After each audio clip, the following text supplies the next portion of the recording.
कि अब मुझे कहोगे जी ये चोला बड़ा अच्छा, ये गर्दन में ये बड़ा अच्छा पड़ा हुआ, ये तो रचना है, जल जाएगी सड़ जाएगी, ये किसी की नहीं हुई है, ये तो रचना है। रचना बनती जलने सड़ने के लिए है। गुण कभी नहीं जलते सड़ते ना, वो हमेशा अमर कर देते इंसान को। वैदिक गुण है, अगर लाए जाए तो, अगर ये हुई ना ऋषि की बातें हैं। कृष्ण के बारे में क्या लिखा? व्यास मुनि जी ऋषि ने, तपस्वी ने, योगी ने, कि 12 बजे उठकर श्री कृष्ण महाराज योगाभ्यास करते थे, आसन लगाते थे, नाम स्मरण करते थे। उनके कमरे से, कक्ष से मृदंग की, बांसुरी की, झंझनाटों की आवाजें आती थी, मधुर अलौकिक। जब सूर्य की किरण निकलती थी, व्यास मुनि कहते, तब वो निकल करके ऋषियों के पास आ जाते थे। आज कौन सा राजा जो ऋषियों के पास जाता है? ऋषियों के पास आ जाते थे, यज्ञशाला में यज्ञ करते थे, फिर अपने राजकाज संभालते थे। ये साफ लिखा है महाभारत में, फिर अपने राजकाज संभालते थे।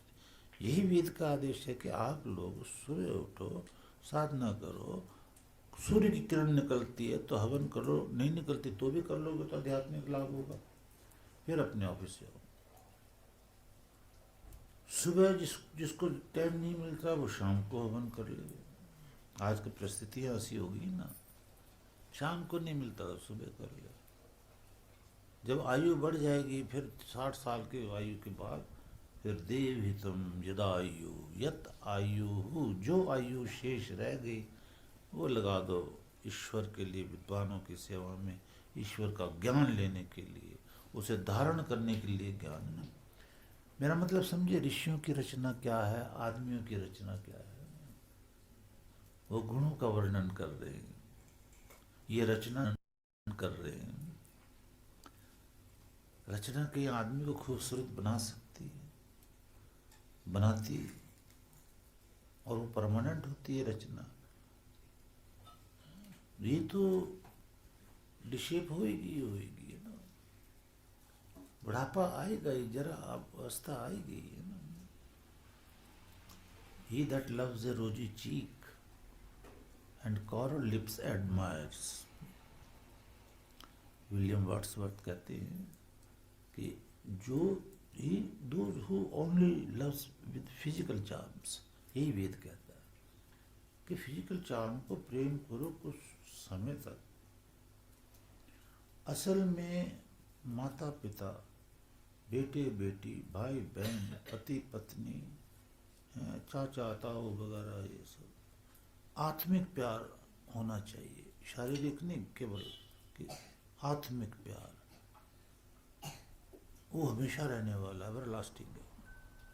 ये शारीरिक प्यार तो खत्म हो जाएगा। When old times make this decay, then flames of love must waste away.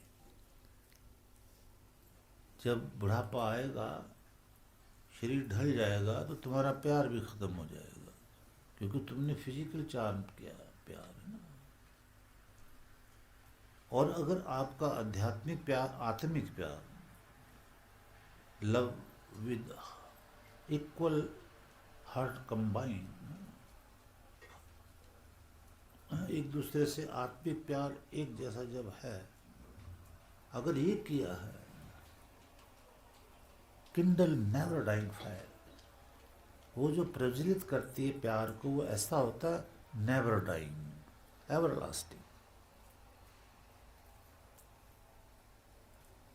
तो मैं कह रहा हूँ, ये जो ऋषि वर्णन कर रहे, श्री राम श्री कृष्ण जैसी महान विभूतियों को, जो ईश्वर का रूप होके गए, इनके अंदर ईश्वर प्रकट हुआ है। ये गुणों का वर्णन, ये ऋषियों का तो ध्यान गुणों पे जाता है, फिजिकल चार्म पे थोड़ी जाता है, वो गुणों पे जाता है। तो हमें वेदों के गुण अपने अंदर अटेन करने, कि भाई हम सत्य बोलें, धर्म पर चलें, पुरुषार्थ करें, आलसी ना रहें, माता पिता गुरुजनों की सेवा करें, राष्ट्र की सेवा करें। रोज यहाँ नित्य नए गुण सुनने को मिलते हैं आपको वेदों से। तो श्री राम ने वो गुण धारण कर लिए, श्री राम ने वेदज्ञ कहलाए। देखो ये शब्द बहुत बड़ा, वेद और ज्ञ धातु से ज जाने, संस्कृत ज्ञ धातु ज्ञ जाने, जानना, वेद जानना, जानना, तो वेदज्ञ वेद का जानने वाला, ये टाइटल दिया वाल्मीकि जी ने श्री राम को, वेदज्ञ सर्वशास्त्रा तत्वज्ञ समाधिमान। तो हम वेद सुन सुन के गुण धारण करें। फिजिकल चार्म जो है ये एवरलास्टिंग नहीं है, होना चाहिए प्रेम, पर साथ किसके साथ? आत्मिक प्यार के साथ। लेकिन जो मनुष्यों ने वर्णन किया है वो कपड़ों का किया है, तीर कमान का किया, पीताम्बर का किया, कुंडल का किया। एक बार मैं ऋषिकेश के घने जंगलों से नीचे उतर रहा था तपस्या से, गुरु जी ने कोई काम सौंपा था गंगा पे आने का, तो मैं आ रहा था, तो हाँ पंडित जी कई आ गए। मैंने तो देखो संन्यास के धारण किए हुए थे, नीचे उतर रहे थे, तो वहाँ तो हम सिर्फ लंगोटी पहनते थे और वस्त्र भी कोई नहीं पहनते थे। तो वो पंडित जी जो आए तो महाराज महाराज महाराज बोलो। कृष्ण महाराज की एक आँख में जो दोनों आँखों में हीरे थे, एक आँख का हीरा चोरी हो गया। करते हो, अगर कृष्ण महाराज जिंदा होते ना और तुम ये लफ्ज़ कह देते कि कृष्ण महाराज काणे हो गए हैं, तो शायद मार मार के तुम्हें जान से ही मार देते या फिर पिटाई करके परे फेंकते हैं।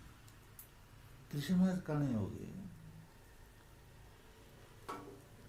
तो कहने का मतलब जो फिजिकल चार्म के ऊपर दिमाग चला जाता है तो ये सारी बातें ऐसे होती, इसके बहाने पैसे लूटे जाते। क्या जाने चोरी हुई या नहीं हुई, तरीका तो यही होता धन इकट्ठा करने का, जिसको लालच हो गया बैठ के खाने का। कोई तो समाज को देते क्या है ये? मैं तो भगवान की कृपा करता हूँ, 26 साल मैंने मिलिट्री इंजीनियरिंग सर्विस की है, पेंशन ले रहा हूँ, और गुरु तो आपने बनाया हमें, हम तो बनने की इच्छा नहीं थी, हम तो तपस्वी थे, हमेशा तपस्या करते रहे। यहाँ भी एक जब जब ये ज़मीन खरीदी थी तो सबको घोषित किया था मैं यहाँ अकेला रहूँगा और झोपड़ी बनानी है, मैंने कमरा नहीं बनाना है, जो मेरी आदत है। मुझे तो विश्व में अरबों रुपया मिला, मैंने कभी हाथ नहीं लगाया। अमेरिका को में मुझे head of the department of American university रखा था, मैंने स्वीकार नहीं किया। वो कहते अरबों डॉलर देंगे, करोड़ों डॉलर देंगे, नहीं मेरे को नहीं चाहिए। तो यहाँ मैंने ऐसे किया था, ये आप लोग ही करते रहे, अब संगत बढ़ गई है महाराज, ये बनाओ महाराज, संगत और बढ़ गई है। फिर भी मैं एक ही कमरे में अंदर हूँ, तो अंदर नीचे तो मैं उतरता ही नहीं कभी, नीचे तो मैं उतरता ही नहीं कभी। पहले नीचे यज्ञ करता था, यज्ञ करके ऊपर चला जाता था। मैं किसी के कमरे में नहीं झांका, किसी से पूछा नहीं क्या हो रहा है। नीचे लोग गलतियाँ करते रहिए, गाय की सेवा के भी बहाने, वैसे भी बहाने, लड़ाई झगड़े भी, मुझे पता ही नहीं चला। जब पता चला तो मैंने सज़ा दी, जो मेरे मतलब अधिकार है सज़ा देना, क्योंकि मैं तो देखता नहीं दूध कितना आ रहा, कहाँ जा रहा, क्या हो रहा, रोटी कितनी बड़ी बनाओ और खाओ, खिलाओ सबको है। मेरा ध्यान इन चीज़ों में कभी गया ही नहीं। सेवा क्या आ रही है, क्या नहीं आ रही है, अरे भी भगवान का भजन करें या इस तरफ ध्यान दें, योगाभ्यास या यज्ञ करें या इस तरफ ध्यान दें, लिख लिख करके विद्या का प्रसार करें। अब देखो 3 दिन पहले आर्टिकल भेजा था जम्मू में, छप गया, अब दूसरे की तैयारी कर रहे हैं, तीसरे की तैयारी कर रहे हैं, किताबें लिख रहे हैं। तो समाज को हम दे रहे हैं, समाज पे भार नहीं है। हम आपकी सेवा से कई गुना ज़्यादा यहाँ विद्यादान हो जाती, जो जिसको कोई दे भी नहीं सकता, ऐसा वेद उपनिषद कहते हैं कि विद्या दान करने वाले गुरु के आगे सहस्त्राणी चरतनानी, ऊँट भर भर के सोना दे राजा। वो पहले ज़माने में दिए जाते थे, पर मैंने तो कभी नहीं लिया, मैं तो वापस कर देता था। जरूरत से ज़्यादा धन मैंने रखा ही नहीं कभी। मेरा मतलब ये है कि विद्वान का धर्म है समाज को विद्या दान करना, विद्या वेद है। तो बाकी अंधविश्वास क्यों फैल गया? ये राजा की कमी है। राजा को ही नहीं पता कि विद्या किसको कहते हैं। आगे चलो।